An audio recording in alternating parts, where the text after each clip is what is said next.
लेकिन लेने वाले लेकर चल दिए और बाबा साहब देखकर रो दिए। ये क्या क्या मैंने दिन रात एक करके संविधान दिया, लेकिन लाभार्थियों ने कुछ नहीं दिया।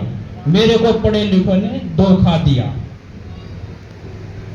लेकिन समाज में कुछ लोगों को दर्द यह बहुत हुआ और उन्होंने BS4 का अभियान दिया। आओ हम इस अभियान को जी जान से लगाकर चलाएं। लेकिन चलाएंगे कौन? जिनको समस्या है। समस्या नीचे से देखनी होगी। यह संविधान दबे कुछ लोगों का नहीं, बल्कि सभी का है। समता, स्वतंत्रता, बंधुत्व भावना यह देता है और परिवर्तन की ओर इशारा करता है। जो परिवर्तन होता है वही क्रांति होती है। एक समाज व्यवस्था को दूसरी व्यवस्था में बदलना ही क्रांति है। और हम जितने भी यहाँ सैनिक बैठे हैं, ये बिल्कुल यूं मत माने कि हम कम हैं। भीड़ का कोई लक्ष्य नहीं होता है और न ही कुछ उसका उद्देश्य होता है। हम भीड़ की तरफ ना जाए। एक एक आदमी के साथ नेटवर्क बना के चलेंगे तो हमारी समस्याओं का समाधान हो जाएगा। और जैसे पहला स्तर था, भारतीय संविधान को लागू करने की बोली तय करेगी आगामी शासन की धुरी। प्रचार करो, विस्तार करो, प्रस्तावित करो। इस विषय पर सभी साथियों ने अपने अपने विचार दिए, क्योंकि आदमी अभी हमारे सारे वक्तागण आए भी नहीं थे। अभी दूसरा स्तर है। दूसरे स्तर में हम इसी में अपना जैसे नेटवर्किंग के बारे में बताएंगे। मूल निवासी बहुजनों का सामाजिक अभिसरण ही राष्ट्र निर्माण का सरल समीकरण है। हम इसको कैसे नेटवर्क बनाएं? इसमें जैसे इसका आया है अभिसरण। अभिसरण का मीनिंग अगर देखें तो जैसे बहुत सारी नदियां हैं, उदाहरण ले लो, जैसे गंगा, जमुना, सरस्वती एक जगह मिलते हैं, उसका एक जगह मिलने का होता है, अभिसरण बोलते हैं उसको। विषय पर अगर हम ध्यान दें तो बहुत अच्छा होता है। अगर बाहर की चर्चाएं करें तो कितनी चर्चा कर लो, उसमें कोई समाधान नहीं हो पाता है। अभी जैसे वर्तमान भारत में मूल निवासी बहुजन जाति की समस्या से बाहर निकलने की भरसक कोशिश करते हुए नजर आते हैं, परंतु इसमें सैद्धांतिक ज्ञान के अभाव में घूम फिर कर जाति के संगठन में ही हम कैद हो जाते हैं।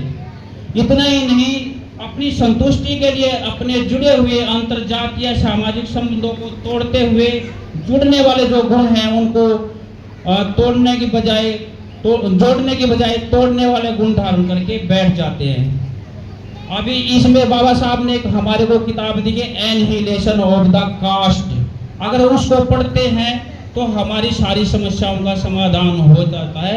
अगर उसमें बाबा साहब ने एनहिलेशन ऑफ कास्ट शुरू में लिखा है, if you want to bring a breach in caste system then you have to apply dynamite into the Veda and शास्त्रार्थ।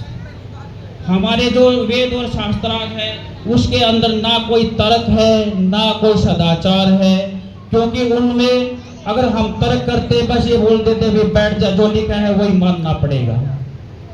अगर हम मानेंगे तो भी मानने से फिर वही हम जोड़ देते, लेकिन हमारे को शास्त्र वेद में कोई जगह ही नहीं है। समाज जो हमारा समाज है उसको गतिशील होना चाहिए। गतिशील कैसे होता है? जैसे आज हम यहाँ बैठ गए हैं, ये समाज के आदमी है। जो विचार आज हम धारण करके जाएंगे, इन विचारों को हमने समाज में प्रस्तावित करना है, संप्रेषित करना है, यानी कि एक दूसरे को बांटना है। वो अगले को बांटेगा, वो अगले को देगा। इसको हम बोलते हैं एंडोस्मोसिस। एंडोस्मोसिस वो प्रक्रिया होती है, अगर किसी जो साइंस का स्टूडेंट है वो अच्छी तरह से जानता है। उसके अंदर हम जो विचार आते हैं इकट्ठा कर करके एक जगह ले लेते हैं और उसको हम धारण करते हैं, अपने जहन में प्रस्तापित करते हैं। वही हमारे समाज में जब प्रस्तापित होगा तो एक जगह इकट्ठे होंगे। और इसी के विपरीत होता है कि एक्समोसिस।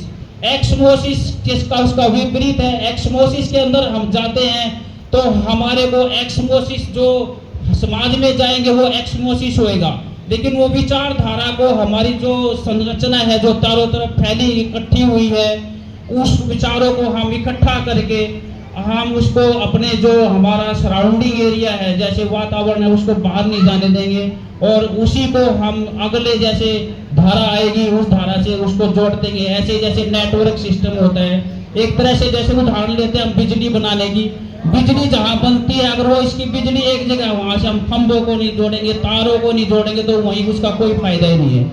तो हम हमारे विचार जो सुनते हैं, इनको ध्यान से सुनकर हम सब लोगों को अपने समाज में प्रस्थापित करना चाहिए और समाज व्यवस्था में हमें भागीदारी अपनी सुनिश्चित करनी चाहिए।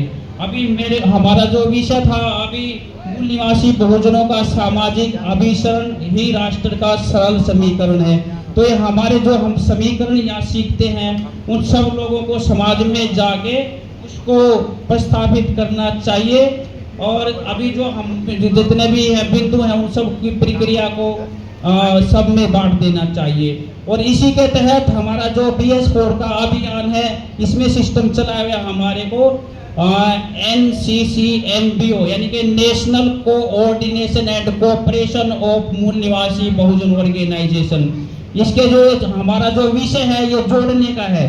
तो हम सब लोगों को अभी जो हमारी दूसरी व्यवस्था है, जैसे हम अम्बेडकरवादी हैं, दूसरे लोग और मनुवादी हैं। मनुवादी हमारे को तोड़ने का काम करते हैं। जैसे अभी नया उदाहरण, अभी हमारी न्याय प्रक्रिया में भी जाके बैठ गए लोग वहां पे हम लोगों को वर्गीकरण के तहत करेंगे। अरे वो लोग तो हम लोगों को ऐसे बांटने आए हैं, और क्या बांट के भी हमारे तो मरने पर भी खाने की सोचते हैं।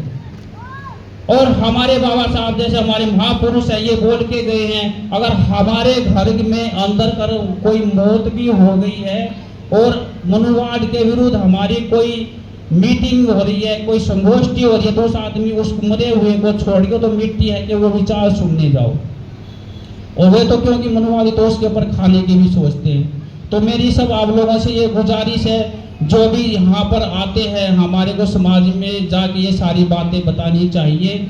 और इसी के साथ मैं अपने विषय के ऊपर जो किसी को अच्छे ना लगे तो उसको माफ़ी चाहूँगा। इसी के साथ जय भीम, जय मूल निवासी, जय संविधान।